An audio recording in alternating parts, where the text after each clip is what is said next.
ಪ್ರಭು ಯೇಸುವಿನಲ್ಲಿ ಅನುಗ್ರಹಿತರಾದ ಪ್ರಿಯರೇ, daily blessing ಎಂಬ ವಚನ ಶುಶ್ರೂಷೆಯಲ್ಲಿ ವಾಕ್ಯ ಆಲಿಸುವ ಎಲ್ಲರನ್ನು ನೆನೆಸುತ್ತೇನೆ, ನಿಮಗಾಗಿ ಪ್ರಾರ್ಥಿಸುತ್ತೇನೆ. ದೇವರು ನಿಮಗೆ ಸಹಾಯ ಮಾಡಲಿ, ದೇವರ ಅನುಗ್ರಹ ಇರುವ ದಿನವಾಗಲಿ ಎಂದು ಹಾರೈಸುತ್ತೇನೆ. ನಿಮ್ಮ ಜೀವನವನ್ನು ಅದ್ಭುತಕರವಾಗಿ ದೇವರು ನಡೆಸಲಿ. ನಿರೀಕ್ಷೆಯಿಂದ, ಪ್ರಾರ್ಥನೆಯಿಂದ ನಮಗೆ ದೇವರ ವಾಕ್ಯವನ್ನು ಆಲಿಸೋಣ. ವಿಮೋಚನ ಕಾಂಡ 3ನೇ ಅಧ್ಯಾಯ 1 ಮತ್ತು 2ನೇ ವಾಕ್ಯವನ್ನು ಆಲಿಸೋಣ. ಮೋಶೆ, ಮಿದ್ಯಾನರ ಪೂಜಾರಿಯು, ತನ್ನ ಮಾವನೂ ಆದ ಇತ್ರೋನನ ಮಂದೆಯನ್ನು ಮೇಯಿಸುತ್ತಿದ್ದನು. ಒಮ್ಮೆ ಆ ಮಂದೆಯನ್ನು ಕಾಡಿನ ಹಿಂಭಾಗಕ್ಕೆ ನಡೆಸಿಕೊಂಡು ಹೋರೇಬ್ ಎಂಬ ದೇವರ ಬೆಟ್ಟಕ್ಕೆ ಬಂದನು. ಅಲ್ಲಿ ಮುಳ್ಳಿನ ಪೊದೆಯೊಂದರ ಒಳಗೆ ಉರಿಯುವ ಬೆಂಕಿಯಲ್ಲಿ ಸರ್ವೇಶ್ವರನ ದೂತನು ಅವನಿಗೆ ಕಾಣಿಸಿಕೊಂಡನು. ಮೋಶೆ ನೋಡಿದನು, ಆ ಮುಳ್ಳಿನ ಪೊದೆ ಉರಿಯುತ್ತಲೇ ಇತ್ತು, ಆದರೆ ಸುಟ್ಟು ಹೋಗದೆ ಇತ್ತು. ಪ್ರಿಯರೇ, ಈ ವಾಕ್ಯವನ್ನು ಆಲಿಸುವಾಗ ಅನೇಕ ಕಾರ್ಯಗಳು ನಮ್ಮ ಯೋಚನೆಗೆ ಬರುತ್ತದೆ. ಉರಿಯುತ್ತಿರುವ ಸಮಸ್ಯೆಗಳು, ಸುಟ್ಟು ಹೋದ ರೀತಿ ಇರುವ ಅವಸ್ಥೆಗಳು, ಬೆದರಿಕೆಗಳು, ಕಷ್ಟಗಳು. ಪ್ರಿಯರೇ, ಮೋಶೆ ನೋಡುವಾಗ ಅದರಲ್ಲಿ ಒಂದು ಎಲೆ ಸಮೇತ ಬಾಡಿ ಹೋಗಿರಲಿಲ್ಲ. ಹೀಗೆ ಸುಟ್ಟು ಹೋದ ಅವಸ್ಥೆಯಲ್ಲಿ ಆಗಿದ್ದೀರಾ ನೀವು? ಪ್ರಿಯರೇ, ದೇವರನ್ನು ಆಶ್ರಯಿಸುವ ವ್ಯಕ್ತಿಯಾದ್ದರಿಂದ ನೀವು ಯಾವುದೇ ಸಮಸ್ಯೆಗಳು ಸುತ್ತ ನಿಂತು ಬೆದರಿಸುವುದು, ಪೀಡಿಸುವುದು ಮಾಡಲಿ, ನಿನ್ನ ಜೀವನದಲ್ಲಿ ಒಂದು ಎಲೆ ಸಮೇತ ಬಾಡಿ ಹೋಗುವುದಿಲ್ಲ. ಹಲ್ಲೆಲೂಯಾ. ಕಾರಣ, ದೇವರ ಸಾನ್ನಿಧ್ಯ ಜೊತೆ ಇರುವವರು ನಾಶ ಮಾಡಲು, ಬಾಡಿಸಲು, ಇಲ್ಲದೆ ಮಾಡಲು ಸಾಧ್ಯವಿಲ್ಲ ಎಂದು ಮೋಶೆಗೆ ಕಲಿಸಿದ ಒಂದು ಕಾರ್ಯವಾಗಿದೆ ಇದು.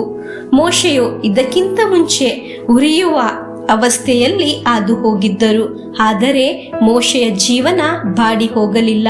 ಪ್ರಿಯರೇ, ನಿಮಗೆ ವಿಶ್ವಾಸ ಇದೆಯಾ? ನನ್ನ ಜೀವನದ ಮಧ್ಯೆ, ನನ್ನ ಸಮಸ್ಯೆಯ ಮಧ್ಯೆ ದೇವರು ಇರುವುದರಿಂದ ನನ್ನ ಜೀವನ ಬಾಡಿ ಹೋಗುವುದಿಲ್ಲ ಎಂದು? ಪ್ರಿಯರೇ, ದೇವರು ನಿಮ್ಮ ಜೀವನದ ಒಳಗೆ ಇರುವುದರಿಂದ ಒಂದು ಕುಂದು ಕೊರತೆಗಳು ಸಂಭವಿಸುವುದಿಲ್ಲ. ನಮಗೆ 1 ನಿಮಿಷ ಪ್ರಾರ್ಥಿಸೋಣ. ಪ್ರಭುವೇ, ಡೈಲಿ ಬ್ಲೆಸ್ಸಿಂಗ್ ಅಲ್ಲಿ ವಾಕ್ಯ ಆಲಿಸುವವರಲ್ಲಿ ಅನೇಕರು ಉರಿಯುವ ಬೆಂಕಿಯಲ್ಲಿ ಹಾದು ಹೋಗುವವರು ಆಗಿದ್ದಾರೆ. ಸುತ್ತ ಬೆಂಕಿ ಉರಿಯುವ ಹಾಗೆ ಹಲವು ಕಾರ್ಯಗಳು ಅವರನ್ನು ನೋಯಿಸುವುದು, ಸುಡುವುದು ಮಾಡುತ್ತಿದೆ. ಅನೇಕರು ಇದನ್ನು ನೋಡಿ ಹೇಳುತ್ತಾರೆ, ಅವರ ಜೀವನ ಬೂದಿಯಾಗಿ ಹೋಗುವುದು, ಮುಗಿಯಿತು ಎಂದು. ಆದರೆ ಸ್ವಲ್ಪ ಕಾಲದ ನಂತರ ಅರ್ಥವಾಗುತ್ತದೆ, ಇಷ್ಟು ಸಮಸ್ಯೆ ಇದ್ದರೂ, ಬೆದರಿಕೆ ಇದ್ದರೂ ಅವರ ಜೀವನದಲ್ಲಿ ಒಂದು ಎಲೆ ಸಮೇತ ಬಾಡಿ ಹೋಗಲಿಲ್ಲ ಎಂದು. ಹಲ್ಲೆಲೂಯಾ. ಕಾರಣ, ಅವರ ತಾಕತ್ತಿಂದ, ಅವರ ಬುದ್ಧಿಶಕ್ತಿಯಿಂದ, ಬಲದಿಂದ ಅಲ್ಲ, ಅವರ ಅಂತಸ್ತಿಂದ ಅಲ್ಲ, ನಿನ್ನ ಜೀವನದಲ್ಲಿ ದೇವರು ಇದ್ದುದರಿಂದ ಆಗಿದೆ. ಈ ವಾಕ್ಯ ಆಲಿಸುವಾಗ, ದೇವರೇ ನನ್ನ ಜೊತೆಯಾಗಿರಿ ಎಂದು ಪ್ರಾರ್ಥಿಸಿರಿ.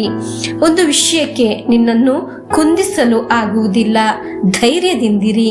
ನಿನಗೆ ಒಂದು ಒಳ್ಳೆ ಜೀವನ ದೇವರು ನೀಡಲು ಆಗ್ರಹಿಸುತ್ತಾರೆ. ಹಲ್ಲೆಲೂಯಾ. ಪ್ರಿಯರೇ, ದೇವರೇ ನನ್ನ ಜೊತೆಗೆ ಇರಿ ಎಂದು ಪ್ರಾರ್ಥಿಸಿರಿ. ನಮಗೆ ಪ್ರಭು ಯೇಸುವಿನ ಆಶೀರ್ವಾದವನ್ನು ಸ್ವೀಕರಿಸೋಣ. ಈ ವಾಕ್ಯವನ್ನು ಎಲ್ಲರಿಗೂ ಕಳಿಸಿಕೊಡಿರಿ, ಅವರೆಲ್ಲರೂ ತಿಳಿಯಲಿ ದೇವರ ಜೊತೆ ಇರುವ ಬೆಲೆಯನ್ನು. ಆಮೆನ್. ನಮ್ಮ ಪ್ರಭು ಯೇಸು ಕ್ರಿಸ್ತರ ವರಪ್ರಸಾದವು, ದೇವರ ಪ್ರೀತಿಯು, ಪವಿತ್ರಾತ್ಮರ ಅನ್ಯೋನ್ಯತೆಯು ನಮ್ಮೊಡನೆ ಇರಲಿ. ರೋಗಗಳಿಂದ, ಅಪಘಾತದಿಂದ, ದುರ್ಮರಣದಿಂದ, ಅಗಾಲಿದ ಮರಣದಿಂದ, ಅಸೂಯೆಯಿಂದ, ಮೋಸವಂದನೆಯಿಂದೆಲ್ಲ ದೇವರು ನಮ್ಮನ್ನು ಸಂರಕ್ಷಿಸಲಿ. ಹಲ್ಲೆಲೂಯಾ. ಆಮೆನ್.